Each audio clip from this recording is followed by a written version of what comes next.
নমস্কার বন্ধুরা, সবিতা কুকিং ব্লগে সবাইকে স্বাগত জানাই। সবাই ভালো থাকবেন, সবাই সুস্থ থাকবেন। আজকে নিয়ে নিয়েছি চিকড়া মাছ।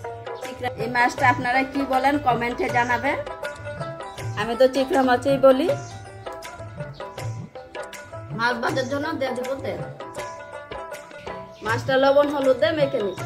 লবণ, হলুদ গুঁড়ো এবং মাছটা মেখে নিই।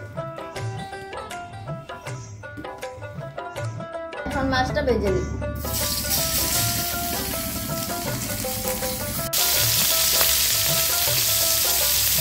মাছটা ভাজা হয়ে গেছে, এখন উঠাই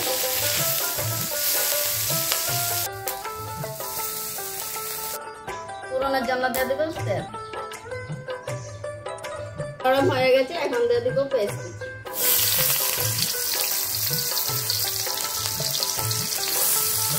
পেঁয়াজটা ভাজা হয়ে গেছে, এখন দিয়ে দেবো কাঁচা লঙ্কা বাটা।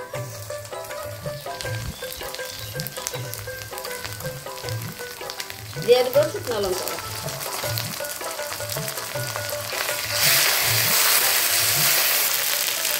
দিয়ে দেবো আদা বাটা। এখন দিয়ে দেবো জিরা বাটা। এখন দিয়ে দেবো রসুন বাটাটা, ধনিয়া বাটা,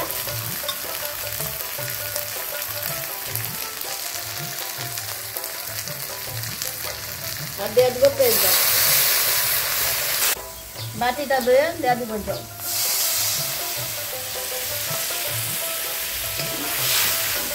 দিয়ে দেবো স্বাদ মতো লবণ আর কালারের জন্য হলুদ গুঁড়ো। সবকিছু ভাজা হয়ে গেছে, এখন দিয়ে দেবো জল।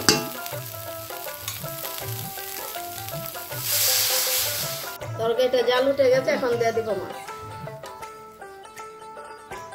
কাঁচা লঙ্কা, শেষে দিয়ে দিব ধনিয়া পাতা কুচি। অল্প করে দিয়ে দিব উপরে তেল। মাছের তরকারিটা হয়ে গেছে, এখন নামিয়ে নিব। চিকড়া মাছের তরকারিটা কেমন হয়েছে যদি ভালো লাগে কমেন্টে জানাবেন, লাইক করবেন, শেয়ার করবেন।